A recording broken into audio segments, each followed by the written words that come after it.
a boom. Look who just stepped in the room. Got soldiers in every direction. As long as they stepping in tune. I be an all black with the groove. Watch him ever loud fall to a doom. Lord know I'm ready and I know that you know that her love is deadly, but I am a fool.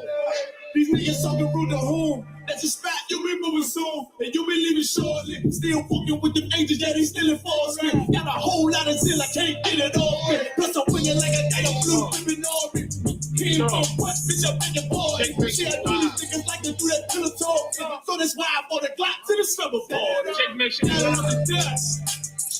I just began to a pretty much. That brotherhood and weapon gotta keep it in the cut.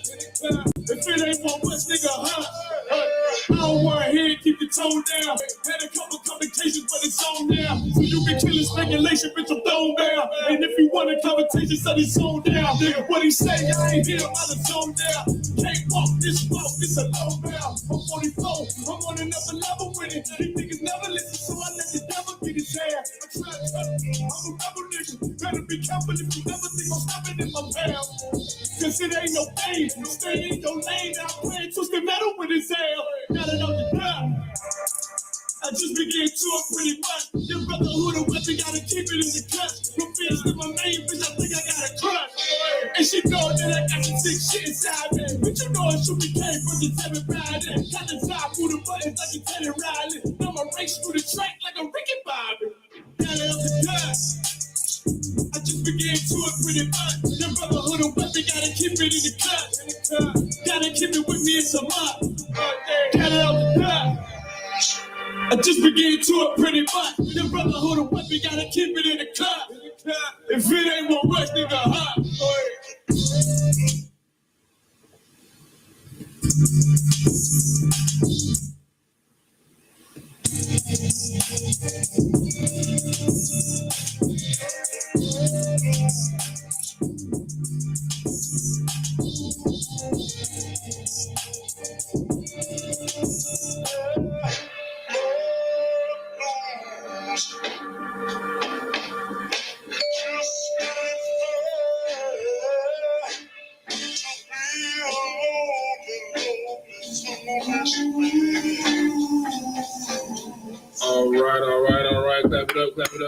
Clap it up. You know what I'm saying? It's Israelite School, Universal Practical Knowledge. Started out at 1 West 125th Street, Harlem, New York. Under commanding General YAHANNA. You know what I'm saying? It is Monday. All right, it's the history breakdown class. We break it down line upon line, precept upon precept, here a little, there a little, you understand? You know what I'm talking about? Getting into our historical records, using external references to back up and validate what's in the Bible. All right. So if you're on YouTube, make sure you go ahead and like, share, and subscribe. If you're on Facebook, go ahead and make sure that you share the class. While I'm saying that, let me make sure I do it myself. All right. So we're going to get into it. Today's class is going to be part 1, breaking down Revelations chapter 12. All right. So we're going to get this class is going to be kind of heavy. It's a heavy topic. Part of history is also prophecy. All right. So we're going to be breaking down prophecy today. All right. So we're going to break it down line upon line. You know what I'm saying? Each verse of Revelation chapter 12. Let me go ahead and pull it up. All right. So we're going to boom. All right, so we're going to go to Revelations chapter 12. We're going to start at verse 1. When you got it, brother, go ahead and read it.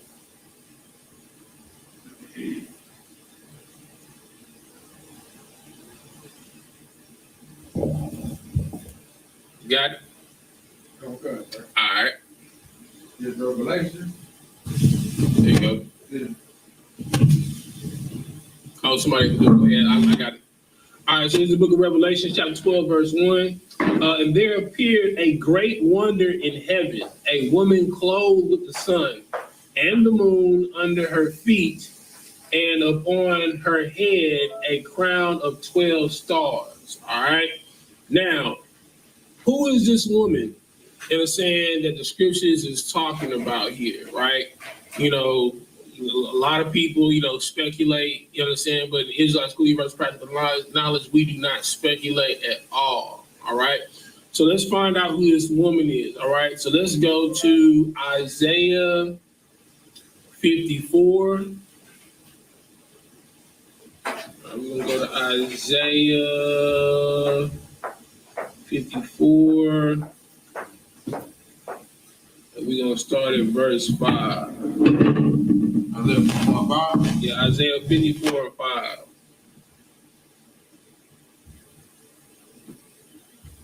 Well, you got to go ahead and read it. Okay. This book of Isaiah, chapter 54, verse 5. Behold, thou shalt call a nation. You in Isaiah 54? Oh, select it. Okay. Yeah, Isaiah 54 and 5. This is the book of Isaiah, chapter 54, verse 5. For thy maker is thy husband. For thy maker, who is the maker? Who is the maker? Yeah, who's the maker? Oh, the Most High. All right, so the maker is the Most High. It says the Most High is what? He is the husband. All right, keep reading. The Lord of hosts is his name. The Lord of hosts is his name. Keep reading. And thy Redeemer, the Holy One of Israel. The Redeemer and the Holy One of who? Of Israel. Of who? Of Israel. Of who? Of Israel. All right. So the Most High is the husband unto Israel. So if the Most High is the husband unto Israel, what would that make Israel? Go ahead. Wife. The wife. All right. The woman. Okay. It's no different from a king to a kingdom. All right. The king is the husband to the kingdom. He is the ruler and protector over the kingdom. All right. Keep reading. Verse 6. For the Lord had called thee as a woman forsaken and grieved in spirit, and a wife of you. Hold on, say that again. And a wife of you. And a wife of what? You. You know what I'm saying? I mean, shoot, that's self-explanatory. You feel me? All right, let's go into give me Revelations 21 and 9. Okay. Let me put it up for them on the screen. I know you that, sir. Revelations 21 and 9. All right, go ahead. This is the book of Revelation, chapter 21, verse 9. And there came unto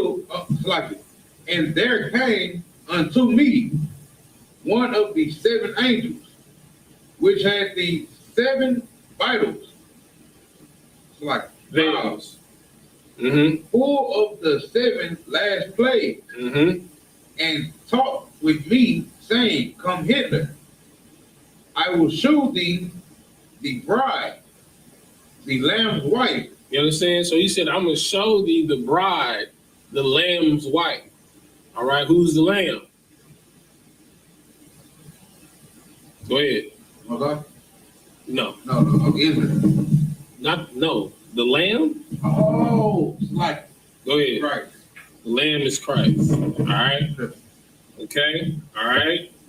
So let's get further understanding on that. Let's go to Revelations 19 and 7.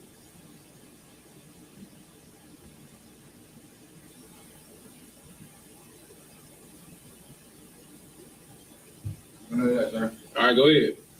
It's the book of Revelation, chapter 19, verse 7. Let us be glad and rejoice. And let us be what? Let us be glad and rejoice. Keep reading.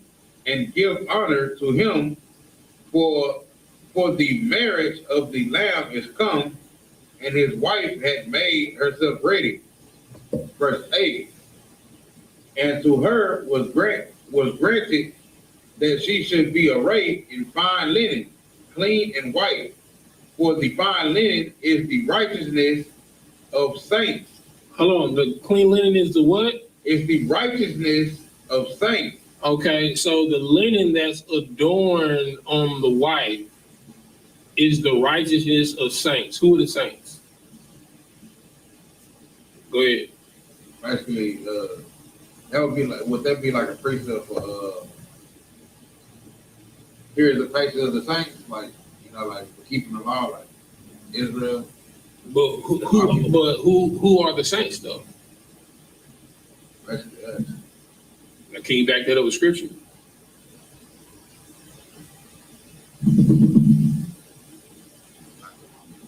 All right, no sweat. Let's go to Psalms 148-14.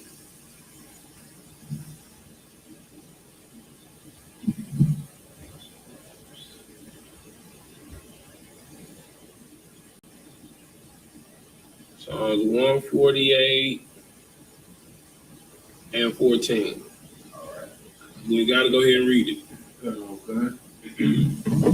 This Psalm chapter 148, verse 14. Mm-hmm. He also exalted the horn of his people, the praise of all his saints. Even what? The praise of all his saints, even the children of Israel. You understand? So the saints are the children of Israel, right? So the white linen that's adorned around the bride of Christ is the righteousness of the saints who are the children of Israel, right? Okay? So let's get further understanding. Give me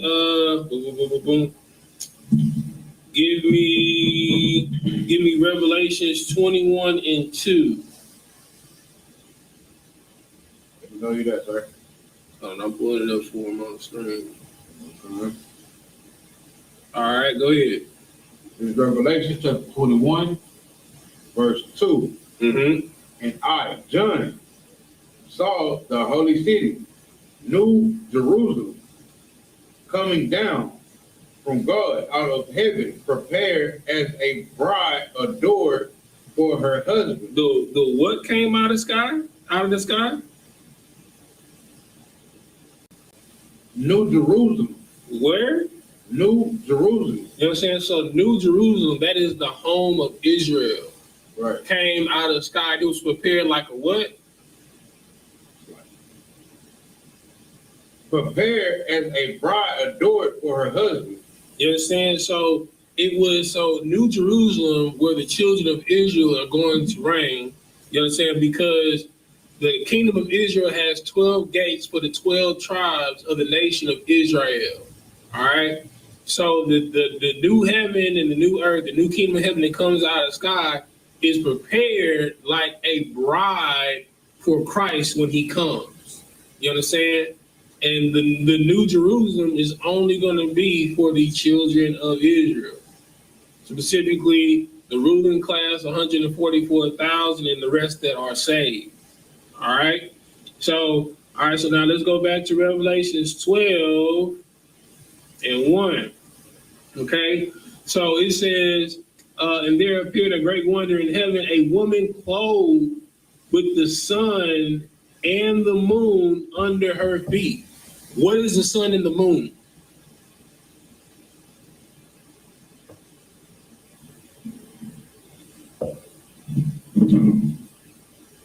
Could you read this, sir? I believe I No, I'm saying all right, so in Revelations 12:1, when it said, and there's a great wonder in heaven, a woman, so we know the woman is Israel, right. All right? And it says that she is clothed with the sun and the moon under her feet. What is the sun and the moon? You close. You close it and fall. What does law give you? Life. It gives you life. But what else does it give you? Life. Huh? Life. Okay. All right. So when you do the law, statutes, and commandments, you have what not to do sin?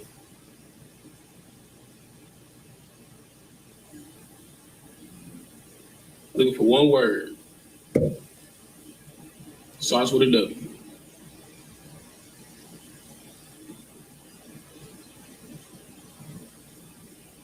You have the what? Go ahead. That is correct. Get that brother a hand. You know what I'm saying? All right. So the moon and the sun and the moon that are under her feet is wisdom. All right. So let's bring that up in scripture. Go to Wisdom of Solomon,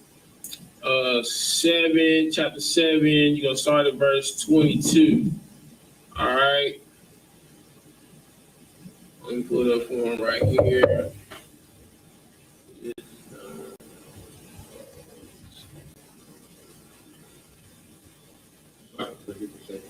Yeah, Wisdom of Solomon, chapter 7, and you're gonna go to verse 22.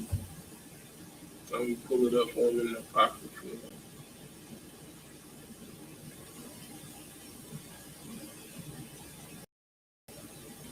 All right, you got it. Go ahead and read it. So I can get the verse again. Wisdom of Solomon in the apocrypha, Yeah. 7, verse 22. It's the Wisdom of Solomon, chapter 7, verse 22. Mm-hmm. For wisdom, which is the worker of all things. For what? For wisdom. For what? For wisdom. Okay, so we're talking about wisdom, right? All right, so let's find out what wisdom is. Keep reading.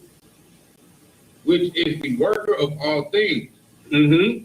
Taught me, for in her is an understanding spirit. It's a what spirit? Understanding spirit. Mm-hmm.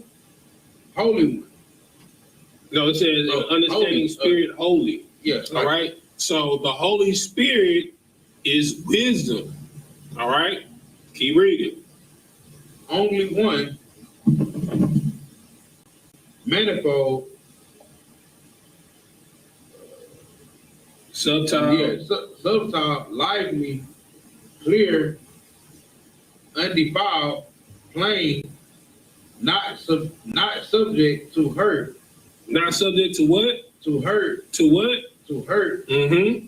Loving the thing that is good, quick, which cannot be ready to do good. Mm-hmm. Keep reading. Verse 23. Kind to man, steadfast, sure, free from care, having all power, overseeing all things, Mm-hmm. and going through all understanding, pure and most subtile spirits. Mm-hmm. Keep reading. Verse 24. For wisdom is more moving than any emotion. She passeth and goeth through all things by reason of her pureness. By reason of her what? Of pureness. Mm-hmm. Verse 25. For she is the breath of the power of the Most High, and a pure influence flowing from the glory of the Almighty. Therefore, can no defiled thing fall into her. You understand? So if you have wisdom, you understand, no foul or unclean thing can befall you. You understand? Because you have wisdom, right? So let's find out what other attributes wisdom is. Keep reading. Don't concern. Verse 26. For she is the brightness of the everlasting light. She's the what? The brightness of the everlasting light. Could that be sun? Could that be the sun? Okay. I mean, most Christians be like, nah, man. You know what I'm saying? You what they say? You freestyle in the scriptures, right? You twist in the scriptures. That ain't the sun. You know what I'm saying? Light could be anything. You know what I'm saying? Okay, no sweat. Keep reading. Don't concern. An everlasting light, the unspotted mirror of the power of the Most High, Mm-hmm. in the image of His goodness. Mm-hmm. Verse 27. And being but one, she can do all things. She can do what? All things. Mm-hmm. And remaining in herself, she maketh all things new. And how does she make all things new? How does wisdom make all things new?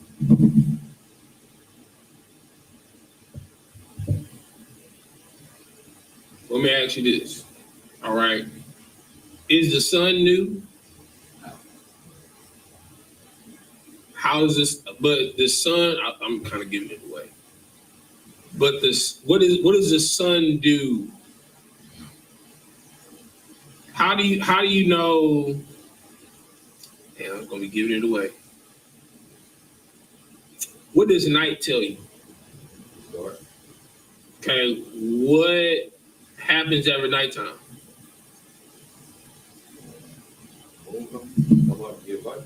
No. What happens after nighttime? Oh, the sun comes up. And what does the sun coming up represent? A new day. A new what? A new day. A new what? A new day. A new day, right? So wisdom makes everything anew, right? So when you have the wisdom of the Most High in Christ, which is the law, statutes, and commandments, it makes you a new creation. You understand? Because all things are done away with, like the night. You understand? And when the sun rises in the morning, it's a new day. You understand? Keep reading. Verse 27. And being but one, she can do all things, and remaining in herself, she maketh all things new. Mm-hmm. And in all ages, entering into Holy souls. Holy souls, she maketh them friends of the Most High prophets. Mm-hmm. So the wisdom of the Lord not only makes you a friend to the Lord, but it makes you a priest and prophet of the Lord. You understand? Keep reading. Verse 28. For the Most High loveth but him that willeth with wisdom. Verse 29. Let's see what verse 29 say. Verse 29. For she is more beautiful than the sun, Mm-hmm. and above all the order of stars, being compared with the light, she is found before it. You understand? So wisdom is the sun and the moon. You understand? She is found more beautiful than the sun itself and the stars in the night sky. You understand? All right. So now let's go back to Revelation 12:1. And there appeared a great wonder in heaven, a woman clothed with the sun. All right. We now know the woman. What happened? Okay, I'm sorry. All right. So we now know that the woman A is Israel. All right. Clothed with the sun and the moon under her feet. All right. That is wisdom. Just turn it down. Hey, turn the slide.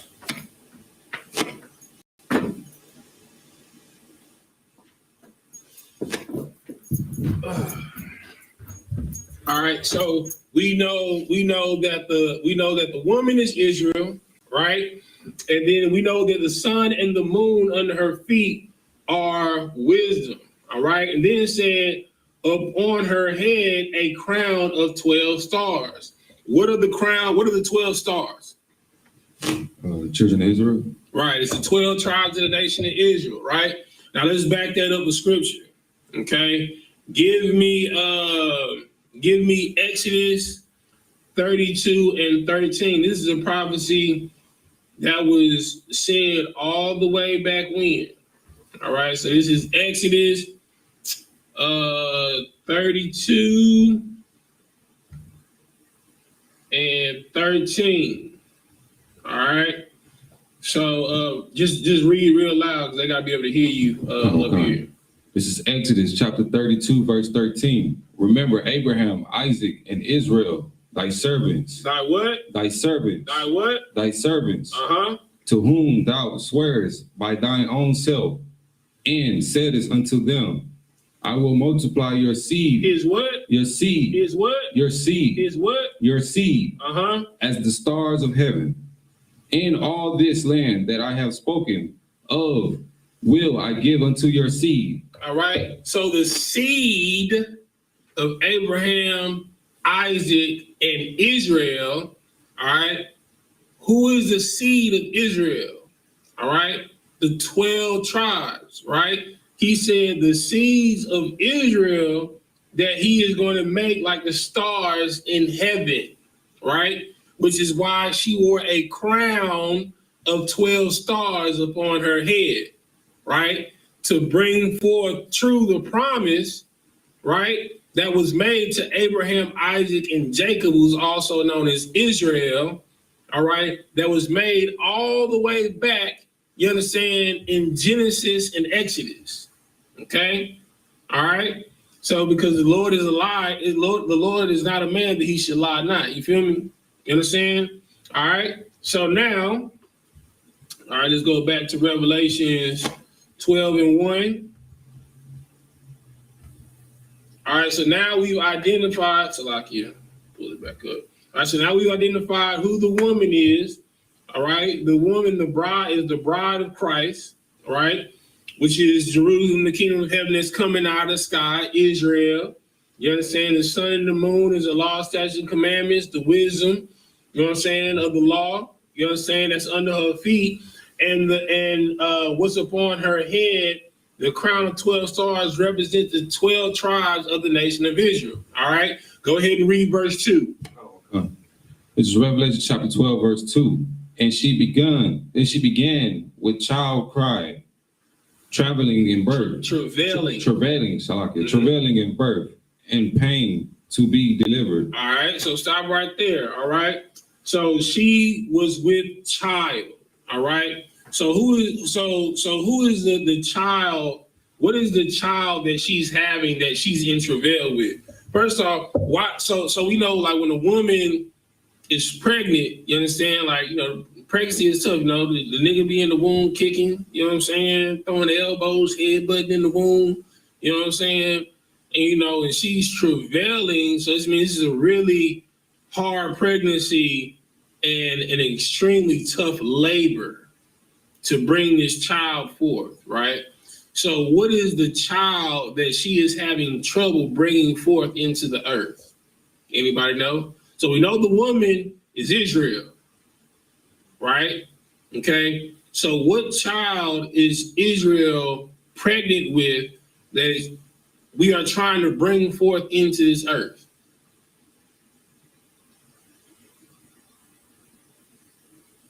What is the Israelite School of Universal Practical Knowledge battling every week at camp to bring forth in our people?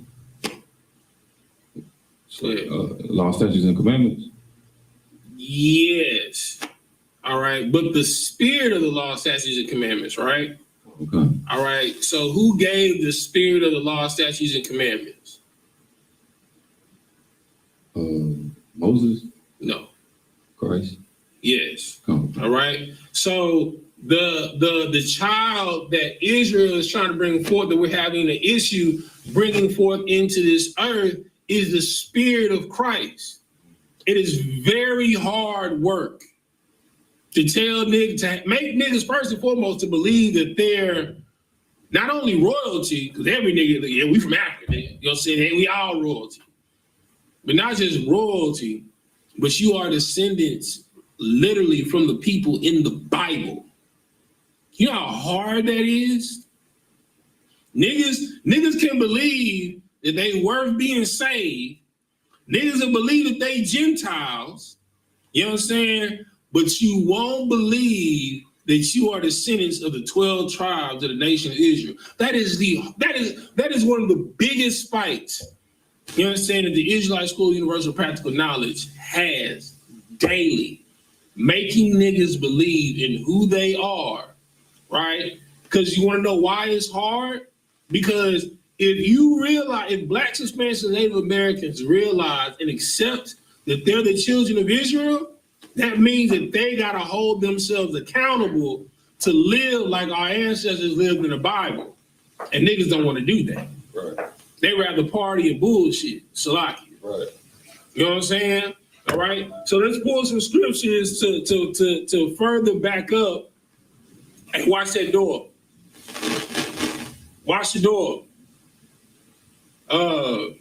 So let's pull some scriptures to back up. All right. The child that we are trying to bring forth into this earth. Give me Isaiah 28:1.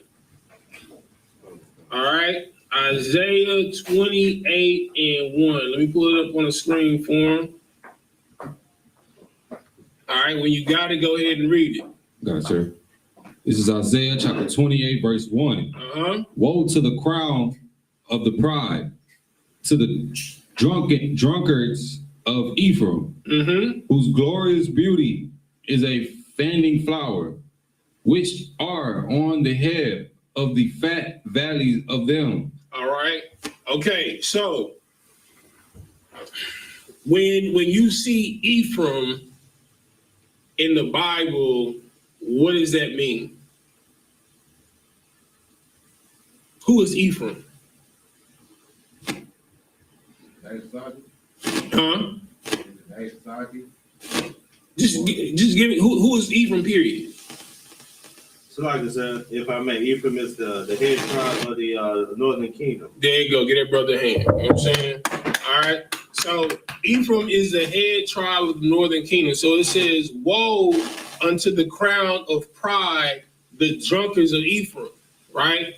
Because Ephraim was tied to dumb idols, and that's what brought them down. All right. That was their destruction. All right. The pride of this world. Okay. Right. All right. So this scripture is talking about northern kingdom, right? Those that were cut off. Okay. All right. I want you to drop down. So I'm just going to verse 1 to give context. All right. So we're going to drop down to verse 15. Come on. All right. When you got to go ahead and read it.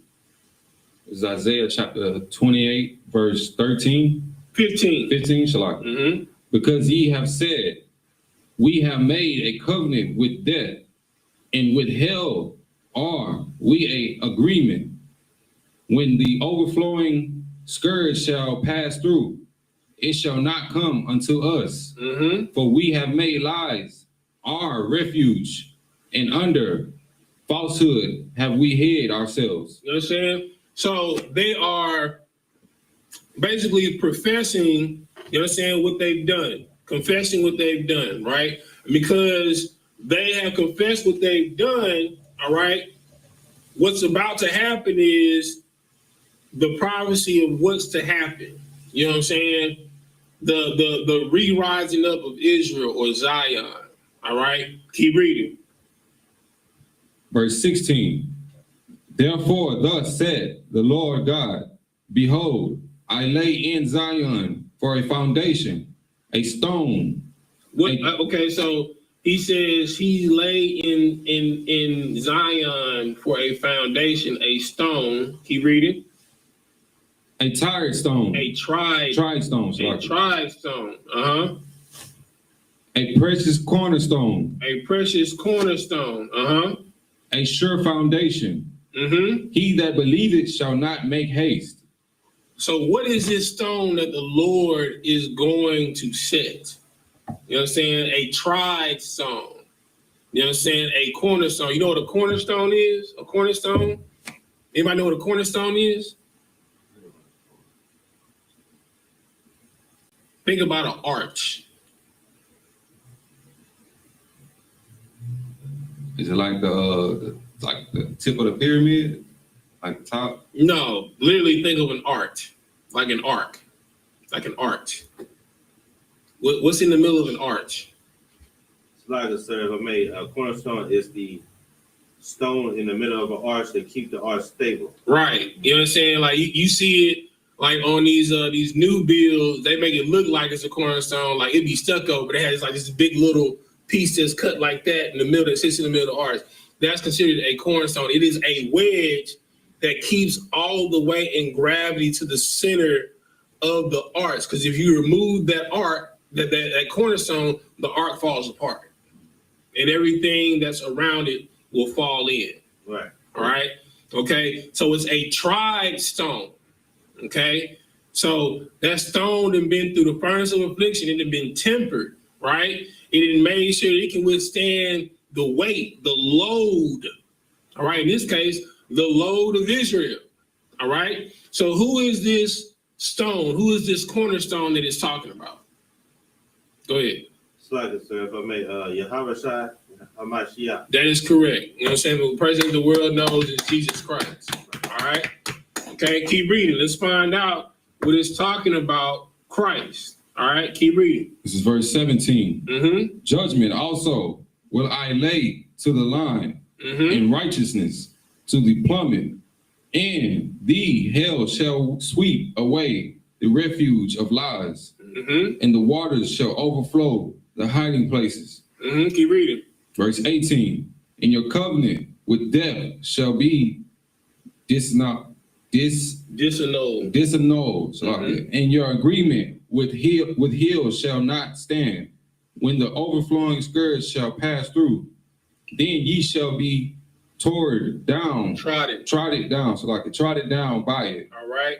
So it's saying that all the affliction that she went through before, it's not going to happen again. You know what I'm saying? If you only believe on this tried cornerstone, right? Verse 19. This is verse 19. From the time that it goeth forth, it shall take you.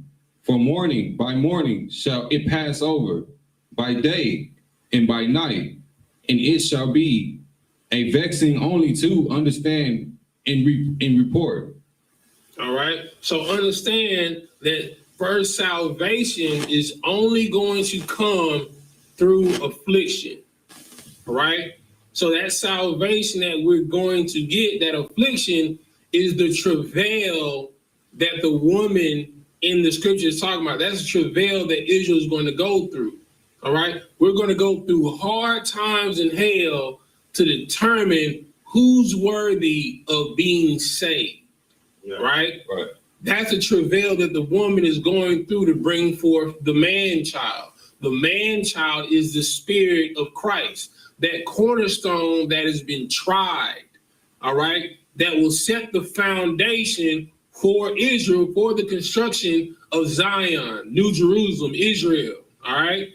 Okay, so we're going to go from there. Let's go to Isaiah 66:6.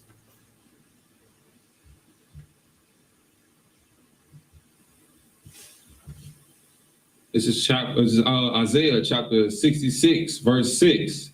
A voice of noise from the city, a voice from the temple, a voice of the Lord that rendereth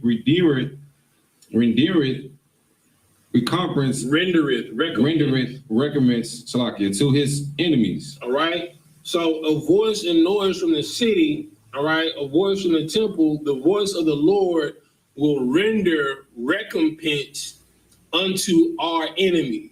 All right. That is what salvation is. All right. But in order to get salvation from the Arabs, from the white man, from the Asian, from the African, from the East Indian, you got to go through affliction. You got to be tried just like Christ was to make sure that you're worthy. Right. You understand? That's the travail that the woman is going through. Keep reading. Verse 7. Before she travailed, she brought forth. Say it again. Before she travailed. Before she what? Before she travailed. You know what I'm saying? So before Israel travails, right? Keep reading. She brought forth. Before her pain came, she was delivered of a man-child. You know what I'm saying? She was delivered a man-child. All right, keep reading. Verse 8. Who had heard such a thing, who had seen such a thing, shall the earth be made to bring forth in one day? or shall a nation be born at once. Mm-hmm. For as soon as Zion travailed, For as soon as who travailed? for as soon as Zion travailed. So that means the woman is who? Zion. Oh. Israel. You know what I'm saying? So before Zion travailed, keep reading. She brought forth her children. Who are the children of Zion? Israel. It's Israel. You know what I'm saying? So the woman that is in travail, again, is Israel. And what she is struggling to bring forth, the man-child, is the spirit of Christ, because Christ is the chief cornerstone that set the foundation for us to come back to Zion. Right. If it was not for Christ, we'd be like the rest of the nations on the face of the earth. Right. Judah and Ephraim, because we both got cut off from the Lord. Right. You know what I'm saying? But because of Christ, we can come back. The two sticks get put back together to make one staff. Judah and Ephraim, the two witnesses. You know what I'm saying? It's spoken of in Revelations 11:3. You know what I'm saying? Those are going to testify the judgment that's supposed to come upon the earth. You know what I'm saying? Keep reading.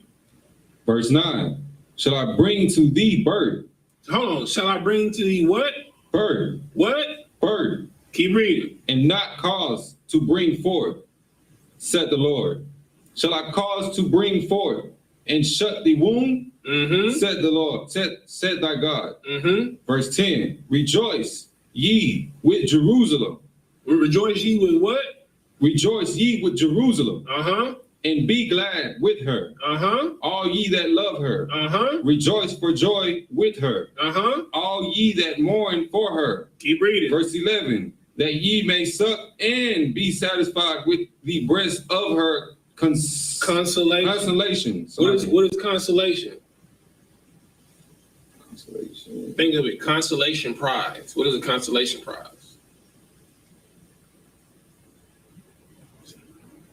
Go ahead. It's like it says, man, a consolation is a reward.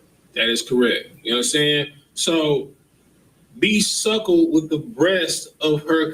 He said, be nourished by the consolation of her breast, right? So the woman is Zion, right? Clothed with the crown of stars, 12 stars. That's the 12 tribes of the nation of Israel, with the sun and moon on her feet, which is the wisdom, the law, statutes, and commandments. Right? And the man-child that she's struggling to bring forth, all right, is the spirit of Christ. Right? So that spirit of Christ, when it's brought forth in you, it gotta fight through drug addiction. It gotta fight through robbing and stealing. They gotta fight through being whores and whoremongers. They gotta fight through, you know what I'm saying, the approval of your family. They gotta fight through the loves and wants of this world. That's a hard fight. You know what I'm saying? But the entire time you're suckled, you understand, by the consolation of her nourishment, the reward is the kingdom of heaven. Right. You understand? That's what we're fighting for. Keep reading. That ye may milk out and be delighted with the audience of her glory. Mm-hmm. Verse 12. For thou said the Lord, behold, I will extend peace to her like a river. Mm-hmm. In the glory of the Gentiles. The glory of the what? Gentiles. The glory of the what? Gentiles. We are the light unto the Gentiles. We are the light of the world. Even now, Blacks, Hispanics, and Native Americans, we are the most hated people on the face of the earth. Right. How is it that the poorest people on the face of the earth are the most hated? Because we're the most blessed. Right. You can take everything from us, but we the only people on this earth that can take nothing and turn it into something. Right. You know what I'm saying? Because we have the power of the Creator. We are made in His image.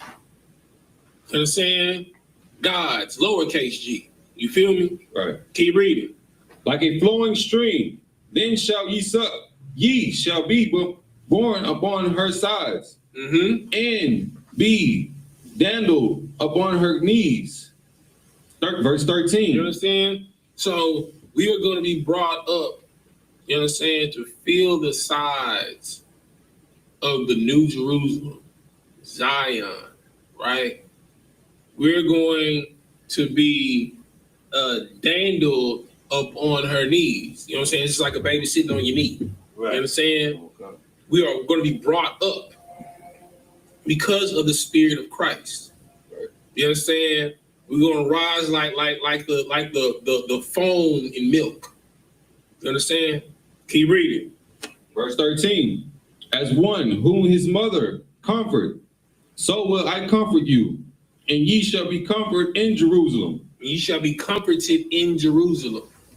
You understand? All right. Let me get another precept on it. Let me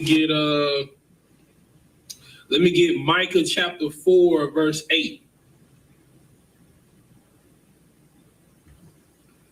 This is Micah chapter 4. Let me pull it up on the screen. Sorry.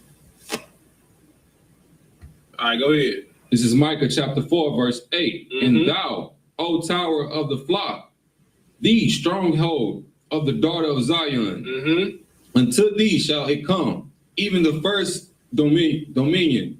The kingdom shall come to the daughter of Jerusalem. The kingdom shall come to who? The daughter of Jerusalem. You understand? Which is Israel. You understand? Keep reading. Verse 9. Now why dost thou cry out loud?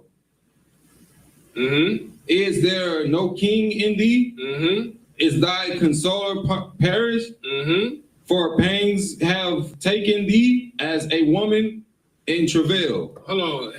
As a woman in what? In travail. You understand?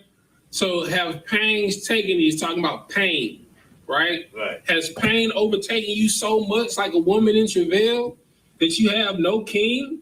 Right. You understand? That you have no counselor, because the king and the counselor is Christ. Right. Right. Christ ain't dead. He's risen. Right. Right. You understand? Keep reading. Verse 10. Be in pain. Be in what? Be in pain. Be in what? Be in pain. Uh-huh.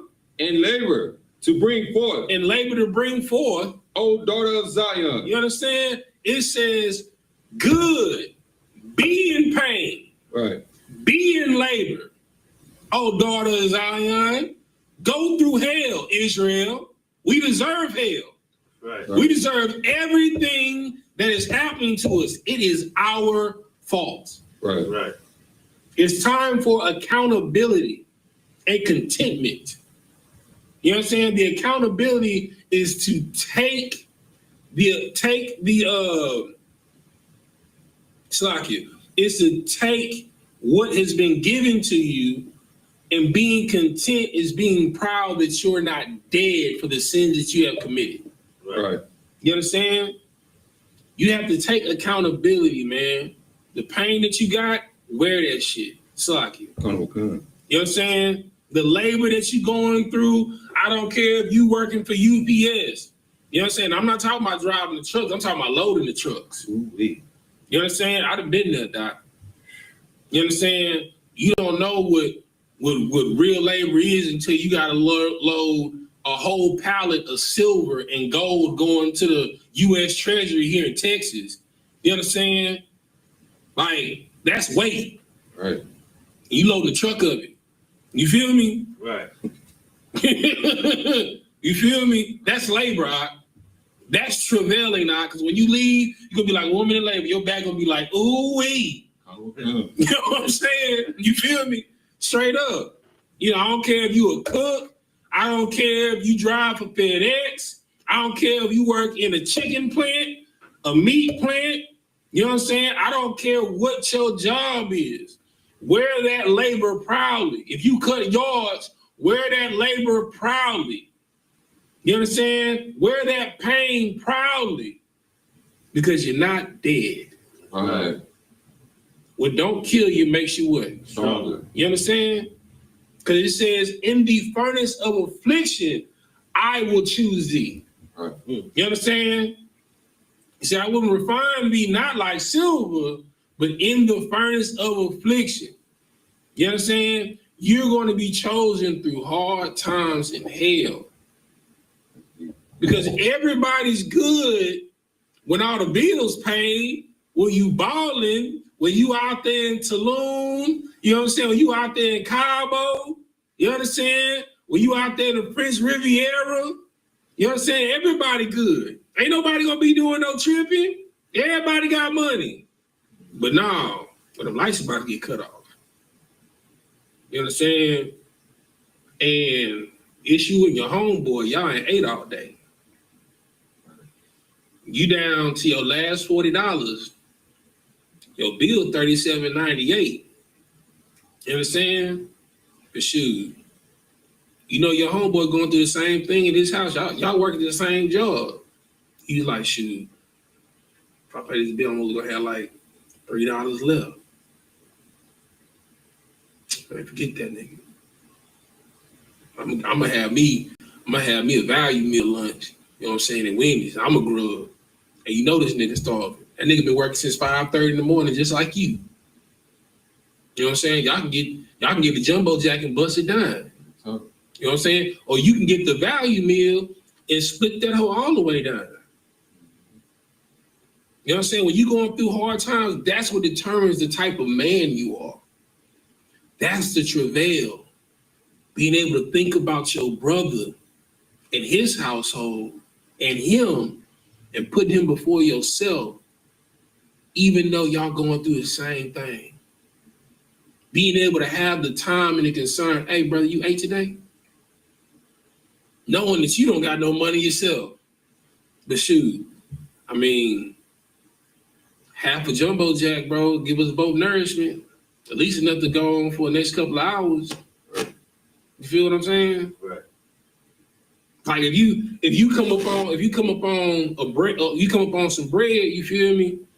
And you know your partner, your brother's struggling with bills in his household. Let's just say, like prime example, you know what I'm saying? Like boys out here, they got these stimulus checks, but everybody didn't get a stimulus check. Right.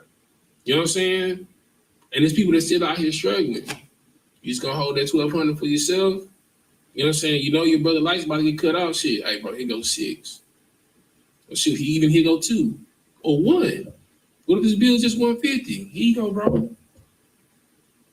Everybody going through it. That's the thing that you gotta remember. You're not alone, because every nigga, Hispanic and Native American, is in hell right here with you. Everybody. You understand? Keep reading. Come on. For now, shalt thou go forth out of the city. No, verse 10, be in pain. Sir. Verse 10, be in pain and labor to bring forth, O daughter of Zion, like a woman in travail. Like a woman in what? A woman in travail. For now shalt thou go forth out of the city, and thou shalt dwell in the field. So you gonna leave Jerusalem. You gonna leave the kingdom. Be in pain. You don't got your nation no more. Be in pain. You don't got no military, no walls to protect you no more. Right. You understand? You are prey for the beasts of the field. This is in the Bible. You understand? Your daddy said, oh, you grown, huh? You want to do what you want to do? Get out my house. You understand? You rough it out here on your own, out here on the streets. You know what I'm saying? You hopping from cot to cot, couch to couch, right. From homeboy house to homeboy house. And these people that their so-called friends out in the world doing you bad. Right. You understand? You go to work for your boss to treat you like crap, for you to come home and deal with your wife treating you like crap. Right. You understand? You having to fight and contend with your children to keep them out of the streets. You get no rest from pillar to post. You going to work and getting dragged and coming home and getting dragged. You understand? While everybody else sleeping, you understand, you up. And by the time you go to sleep, your alarm clock go off for you to get up. You understand? You around here with the raccoon eyes and your spirit and your vessel depleted. Working your job till your heart give out or your back give out. You know what I'm saying? Working so hard every day, 2 or 3 jobs, working 16, 18 hours for you to retire. When you retire, you have a heart attack. Can't even enjoy your 401k. Right. It ain't even enough to cover your funeral. To leave nothing to your son or your daughter or your wife. And they got to have a GoFundMe page for your funeral. You understand? Working 16, 18-hour days, 7 days a week, very few days off, and for 20 to 25 years, only for you to retire and have a heart attack, or to retire and die from COVID, or to retire and die from cancer, or to retire and I don't know, die from hypertension, high blood pressure, to die from lung cancer. You understand what I'm saying? Or to retire and on the way home and get killed by a cop. Right. You can't even enjoy the fruits of your labor. You want to know why? Because the Lord said, get out of my house, because you don't want to do what I want you to do. Right. You don't want to do what I said do. So you want to know what? You think you know better? Go out here in the wilderness and die. Right. Go through pain and labor. Because beforehand, you didn't have to pain and labor. The earth would just yield you her strength. Now you got to work for it. Like a woman in travail, in labor. That's what we going through, Israel. Blacks, Hispanics, and Native Americans. Keep reading. Come. And thou shalt go even to Babylon. Go where? Even to Babylon. Go to where? Even to Babylon. You know, America is modern day Babylon. That's right. It's my day Egypt. Right. You understand? Mm-hmm. That's what we in Babylon. We in Greece. You understand? We've been Hellenized. Right. Hellenization is the American nation. Right. You understand? Keep reading. There shalt thou be delivered. We shall be what? Thou shalt be delivered. There the Lord shall redeem thee from the hand of thy enemies. See, we got to go through this. Right. We got to have Sandra Bland's. We got to have Tamir Rice's. We got to have Philando Castile's. Right. We got to have Ahmaud Arbery's. You understand? We got to have that for us to be redeemed from it. Right. You understand? You got to get to the point of you sick and tired of seeing your people die every day. Right. You got to get to the point where you sick and tired of being poor every day. To where a priest come tell you, well, stop smoking weed. Right. Stop eating pork. Stop eating. You mean to tell me if I do this, I can get the kingdom? I can come out of what I'm going through?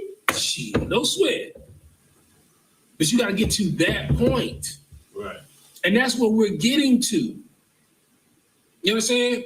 Because it is the spirit of the land. That's why everybody's like, buy black. You know what I'm saying? Because, and it's been in the uprise of Black and Hispanic businesses. You know what I'm saying? Because we tired of working for pennies. Right. You understand? We tired of it. We tired of going through hell, you understand, coming home to hell and being possibly killed in hell. So we're going to work to get our own slice of heaven in hell. That's called getting the kingdom. Yeah, right. You understand? Right. But it's going to take labor Work. and travail. It's going to take pain and labor to bring forth the spirit of Christ, which is brotherhood and sisterhood between Blacks, Hispanics, and Native Americans in this nation. Right. You understand? Keep reading. Con, verse 11. All right, go ahead. That's going to be the last one. Con. Mm-hmm. Now also many nations are gathered against thee. What did it say? Many nations. You know what I'm saying? So the whites gathered against you. You know what I'm saying? You know, that's the Dutch, that's the Russians, the French, the English. Mm-hmm. You know what I'm saying? That's why people be like, I'm gonna leave America. Where you gonna go? Right. See, I didn't travel. You understand? Oh, you wanna go back to Africa? Okay, you're gonna be persecuted by the Dutch. Right. You understand? You wanna go to Egypt? Okay, you're gonna be persecuted by the Arabs. Right. You know what I'm saying? You feel me? You want to go to Kenya? Okay, you're gonna be persecuted by the French. Right. You know what I'm saying? You feel me? Oh, you want to go to Australia? Okay, you're gonna be persecuted by the English. You You know what I'm saying? Oh, okay, you gonna go to China. Oh, Lord be with you. Good night. Good You know what I'm saying? Anywhere over there. You know what I'm saying? You go to Mumbai, Indians, the East Indians. There's nowhere that you're going. See, when you leave here, at least here, don't get twisted, it's hell, right? But this is a nation of foreigners, right? Even the oppressor that rules this nation, he's a foreigner, right? You have an opportunity to come together and pull together. You know what I'm saying? Because like you can't get credit in those other countries. So you think you can go to Iraq and get a credit card? Nah. You know, you can't get a loan there at all. The labor is worse there. The shortage of work is less. That's why they're all leaving there to come here. You understand? Like straight up, you're gonna lose wherever you go. So it's best where you are, fight with your brothers and sisters here, because we are oppressed by many nations on all fronts and all sides. Keep reading. Colonel Khan, let her be defiled, and let our eye look upon Zion. You understand? So a whole bunch of nations are gathered against us, right? You understand? Let them be defiled for the heresies and the atrocities that they're doing against us. Don't matter how wicked they are. I was hurt by murder too. You understand? I felt the pain when San Glenn died too. You understand? I felt it when Cop got off. The crazy part is, I know the white boy Cop that got off that killed Alton Sterling. I know the white boy. He was a whole slacky. You know what I'm saying? He was a trash individual when he was in college. You know what I mean? And the fact that I find out that this dude, you know what I'm saying, a cop, y'all let this dude on the force? You know what I'm saying? So I understand. I feel you. But your hope should be to Zion. Right. You should pray every day that sky crack open and 200 million chariots pop up out that sky. And I don't know about y'all, but like, I don't know if y'all been watching the news. There's been a lot of activity in the sky lately. Right. A lot. You know what I'm saying? I seen General Muhammad in the video since it took place, and he replied, I pray for it. That should be your prayer. That should be your hope for Zion, for Jerusalem. You know what I'm saying? All right. Give me Galatians 4:16.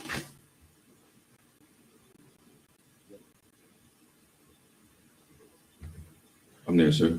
All right, let me pull it up on the screen for him. Colonel Khan. All right, when you got it, go ahead and read. Colonel Khan, this is Galatians chapter 4, verse 16. Am I therefore become your enemy because I tell you the truth? Mm-hmm. So am I your enemy because I tell you the truth of what's coming? Am I your enemy because I tell you the truth because of the condition that we're in, because the reason why you have the laborious job that you have? You understand? The reason why you going through hell, the reason why our people are being killed and gunned down like dogs in the street. First off, you don't have human rights. You're not considered a human. Right. You still considered 3/5 of a man. That's why you have civil rights. You don't have human rights. They treat you civilly like they treat their horse. Right. You understand? They treat you civilly like they treat their cow, their heifer. They beat their heifers. They beat their horses. You understand? Go ahead. So what does that actually mean? 3/5 of a man. It means, okay, so it takes 3 of you to make one man. It takes 3 blacks, Hispanics, and Native Americans to make up one man. You understand what I'm saying? Right. So it takes 3 brothers to make equal to One white man. so-called white man. Right. Damn. Right. Exactly. Man, that's wild. Yeah. You a dog. You feel me? Right. To be put down. You rabbit. To think that you can come to your culture, come to your knowledge of self. You think you're going to serve your God, who I know is going to tear us down in my country? Right. Oh, I'm going to rain down terror on you. Right. To where you only thing you concerned about is how you going to eat today. To where all you concerned about is, are the cops going to pull me over today? You understand? If I can't get you riding dirty with drugs and paraphernalia because you got to get high to escape from what you're going through in this nation, I'm going to get you because your car insurance is lapsed. Right. I'm going to get you because your car registration is out. Right. You understand? I'm going to get you because your headlight is out. I'm going to get you, like, you don't have enough money to survive in this nation to fix a tail light. And you in hell working you working 16 hours a day, and you can't fix a headlight. That's it. My check going already. You know what I'm saying? Go ahead. If I could, sir, I've been seeing lately a lot of cars that's been messed up, like the side door or the tail light. And it's a lot of cars out there like that now. Like people just like you get into a car wreck, you like, well. Right. You ain't got enough money. Like, you got to get out through the back seat. Mm-hmm. You got to get out through the rear passenger door because you've been into an accident. Right. You got to climb out of the window of your car. You know what I'm saying? Like, you go to work for 18 hours a day. And you only got liability insurance. And the person that hit you ran off like they ran off on the plug. Right. You understand? And you paying all this money for liability insurance, and you can't get your car fixed. Or they totaled your car, and now you got to ride the bus, and it wasn't even your fault. Right. It's tough. That's pain and labor. You understand? Do I offend you because I tell you the truth? This is the truth of the matter. Right. Mm-hmm. Keep reading. Con. Verse 17. They zealously affect you, but not well. They would exclude you, that ye might affect them. Mm-hmm. Verse 18. So they would exclude you because if blacks, Hispanics, and Native Americans got the same chance as white boys, That's it. Asians, you know what I'm saying? Hell, just a foreigner that came to the country, like, if we got loans, 1% interest rate, it's over. Right. Take over this kingdom. It's over. Because everything they do is predicated off us. Right. Your chicken spots is owned by the Asians. Right.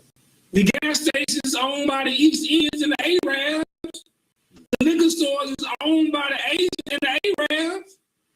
You know what I'm saying? Your grocery stores are owned by the white people. If you got the same opportunity as them, it's over. Because they make all of their money in your neighborhoods. Right. Ain't no black businesses in the white neighborhood. None. Ain't no black businesses in Chinatown. None. Ain't no black businesses in East Indian neighborhoods. None. Ain't no black businesses in Arab neighborhoods. None. But all they businesses is where? In the black neighborhood. Right. Go ahead. I got you next. I've been noticing, like, when I'm driving Houston, Mm-hmm. it be like a cutoff point, like a freeway divides where the hood at, and then Oh yeah, it's well in Houston. In Houston, it's called the bullseye or the bull ring, right? So you have inside the loop, outside the loop, which is 610, right? Inside the loop is where all the high products are. So you got inside the loop, you have downtown, midtown, you have the art appraisal district, You understand? You got Reliant, you have Minute Maid Park, you know what I'm saying? You have all of these high areas. You got Bel Air, you know what I'm saying?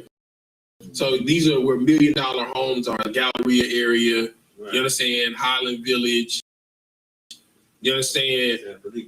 Exactly, you know what I'm saying? Right. Then you got immediately outside the loop, that's still high end, but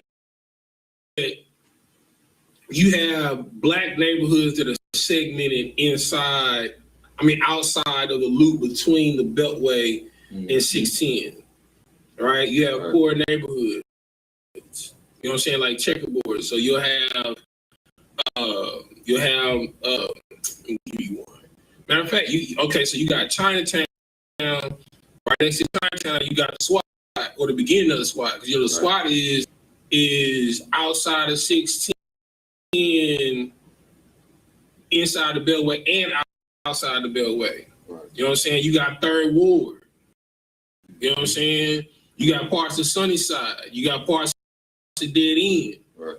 You understand what I'm saying? You got Fifth Ward. You know what I'm saying? Like you got, and then you got the Heights. Mm-hmm. You know what I'm saying? See what I'm saying? Yeah. And then outside of the Beltway, you got your Sugarlands, your Pearlands, your Springs. You know what I'm saying? All the niggas live on the outside of 610, inside of the Beltway. Right. You know what I'm saying? Or right on the edge on the outside of the Beltway. The further you get out, it's white people. Exactly. So they got you in the bullseye. So if anything shut down, if anything go down, they can trap you. You know what I'm saying? That's military. Mm. You know what I'm saying? All they got to do is blow up 610 or section 610 to trap. You can't get in, can't get out. You know what I'm saying? It's literally a bullseye.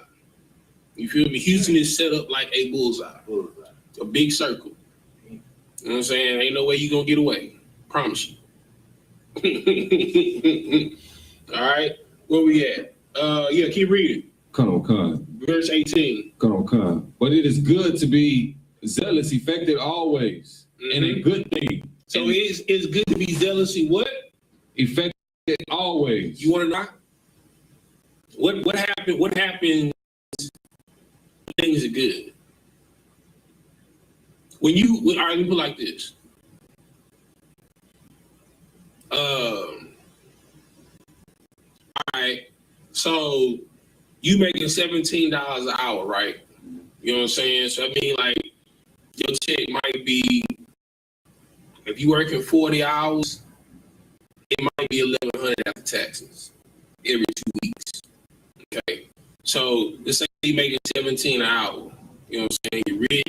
Your rent like 800. You know what I'm saying? Car bill 600. You know what I'm saying? Light bill 100. Car note. Cell phone another 100. So like you basically surviving for a whole month almost off of $300. 30 days, $300. Right? So then, like at that point in time, like you focus, like you penny pinching, like you overcalculate, you focus, right? So let's say, you know what I'm saying, you hit this thing on the PPP, you know what I'm saying, you get 50,000 dropped in your account. What's the difference between your mindset when you got 50,000 in your account and when you got $300 in your account? You become what? Different person. Nah, one word, you become what? Relax. You become relaxed. You understand? See, when you got just enough to function, your mindset different. You ain't out here lollygagging out here in these streets. You ain't turning up in the club, in the strip club. You know what I'm saying? You feel me? You at the house. You with your family. Right. Where you supposed to be. You know what I'm saying? When you out here and you got 50 racks in your account, you feel like you got room to party and BS. You know what I'm saying? You get real lackadaisical. You don't feel like you need help. You feel like you got it. Right. You know what I'm saying? You almost feel like you God. I'm providing. Right. You know what I'm saying? That's why to whom much is given, much is required. Everybody can't handle 50,000 in their account. You want to know why? Because they'll go get a pack and OD. You know what I'm saying? You feel me? They'll be in a strip club and end up with STDs. You know what I'm saying? You feel me? They'll go and blow all their money recklessly on cars and jewelry, stuff that don't appreciate in value. You know what I'm saying? Where you have assets to leave to your family. Right. Instead of starting a business. Right. What the money's for. You understand? That's why they said if you gave everyone in the world $1 million, the saying is in 10 to 15 years, it'll be right back in the same hands it was in. Because everybody don't have a business mindset. You know what I'm saying? You give people too much rope, they'll hang themselves. Right. You feel me? Like you don't need God. What are you praying for? You know what I'm saying? You don't need God to pay your bills, to keep the lights on, to pay your car note. You understand? To keep your woman with you. You feel me? To keep your family together. Right. You know what I'm saying? So it's good to be zealously effective.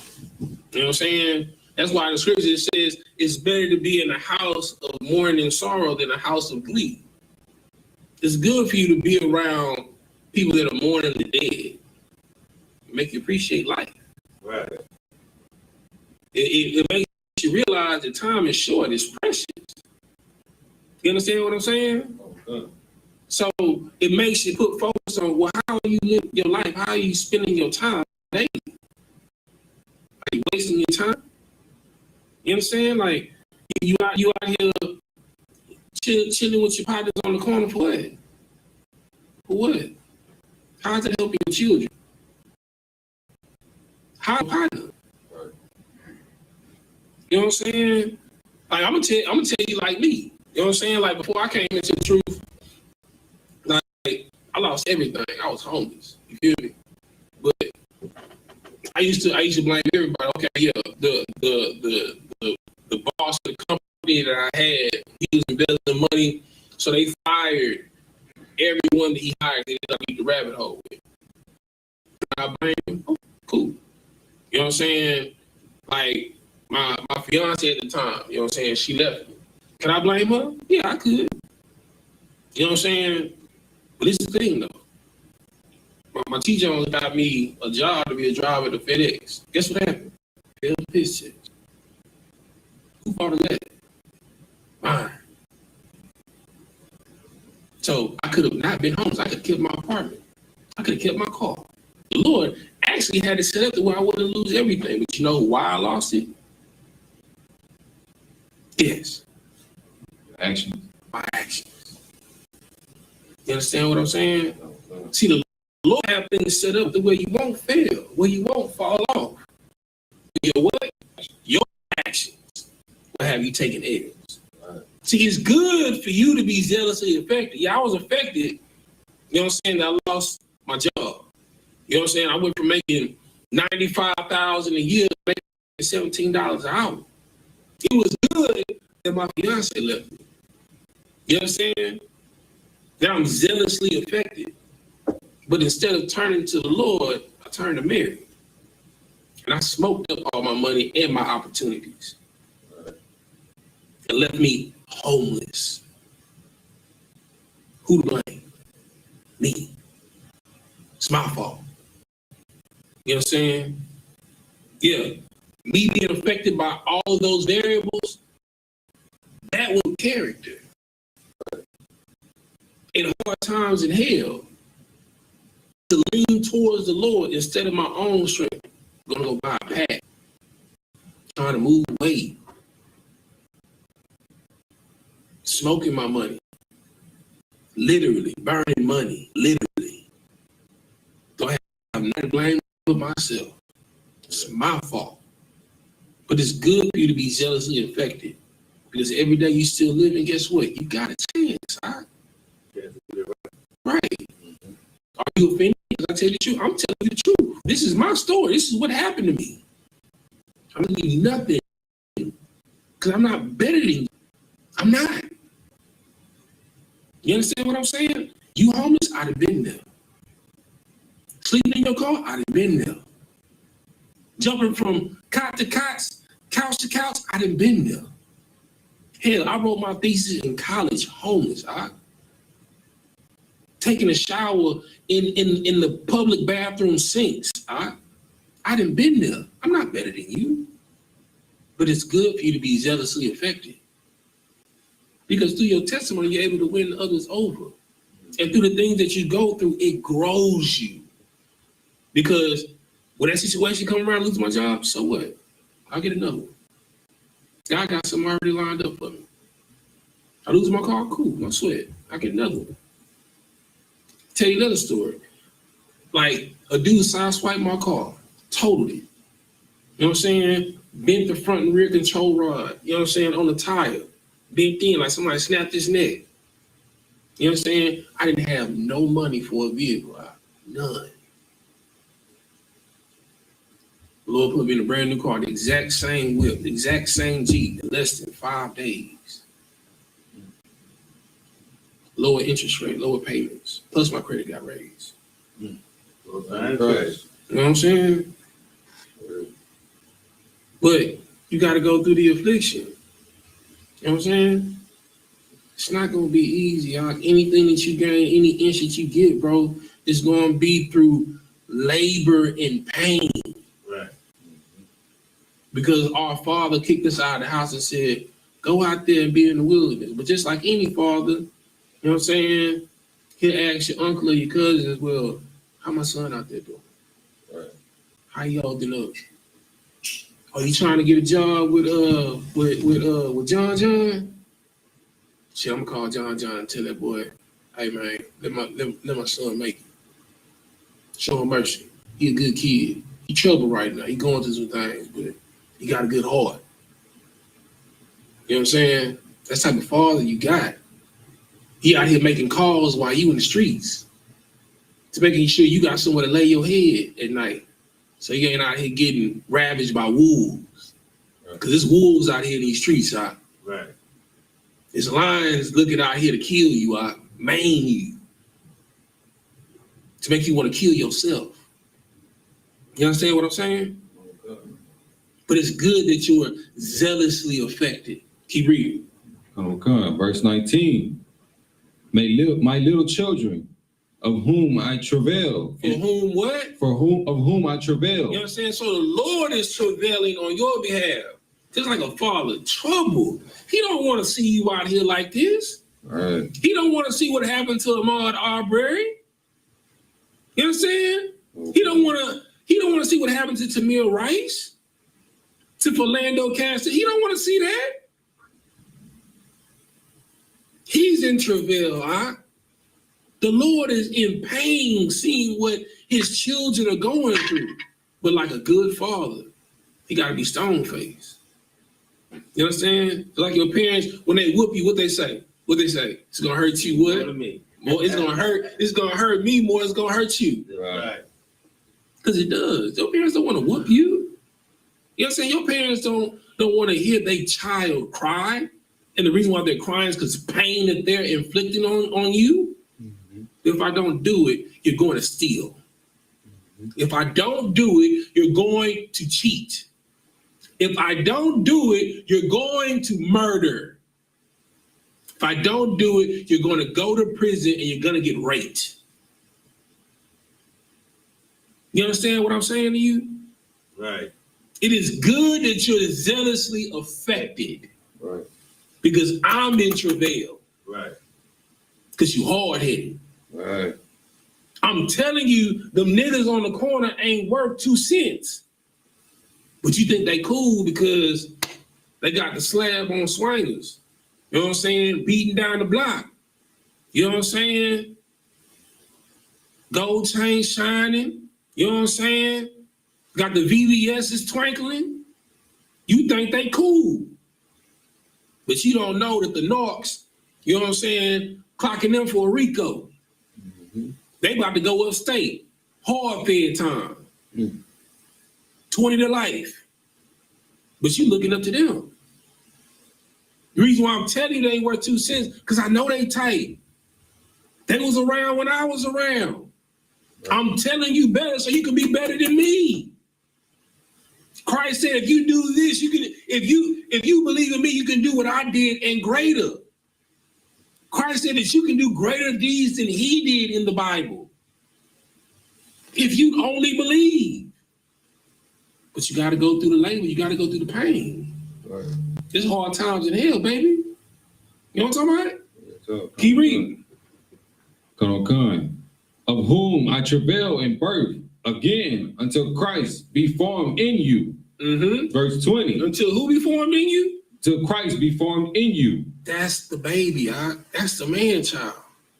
Because I'm going to tell you, you look at every picture of every brother that came into the truth before they came into the truth versus the person that they are when they truth, they look like children. And the people that's in the truth look like rugged men. That's the man child that's being brought forth in you. It's time to grow it up. You know what I'm saying? Get in these classes. Get in this book. Go to camp. Come to Sabbath service. You know what I'm saying? What else you gonna do? Go to brunch every week? Go to the club every week? Run off on the plug and possibly die every week? Versus giving shelter to your brother when he needs it. You understand? Giving your brother a meal when he needs it. Go behind enemy lines to feed your brothers and clothe them when they need it. Right. With guns drawn on you. In another country. You understand? You live in a movie. You going to war every week to save your people. What else are you living for? Right. There is no virtuousness in folly, in foolishness. What meaning is that? What meaning do you have in your life? I can't imagine leaving the truth because the alternative is me smoking weed, poisoning my people. That's what I was doing. I was slanging and smoking and hanging and partying. That's what I was doing. Destroying my people and myself. Right. That's a life? To eventually die from lung cancer. Because you want to look like a boss and smoke cigars.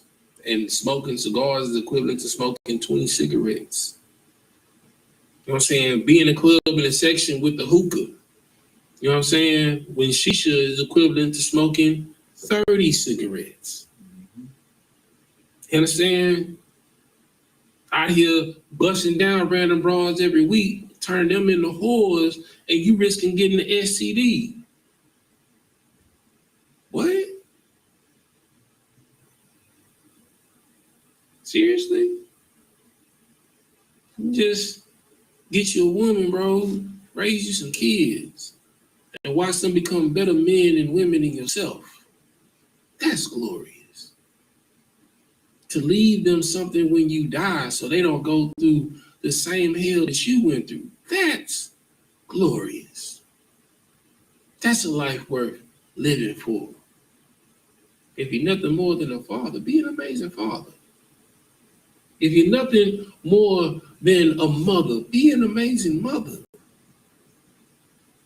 That's a great office to have. Right.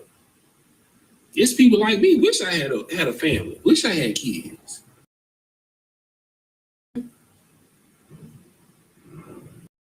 But I put my life on the line so I go home to their wife and their kids. Because they deserve it.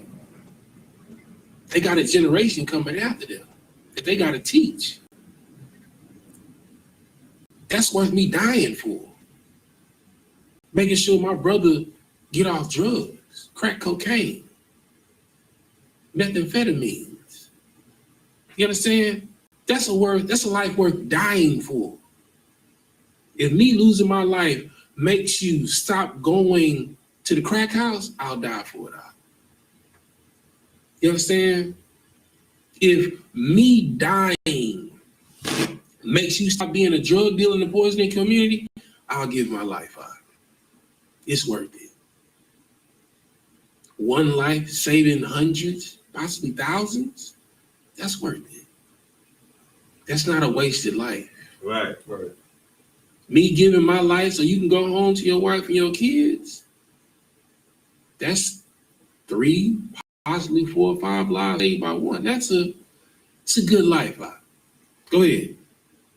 Let us know how you honor.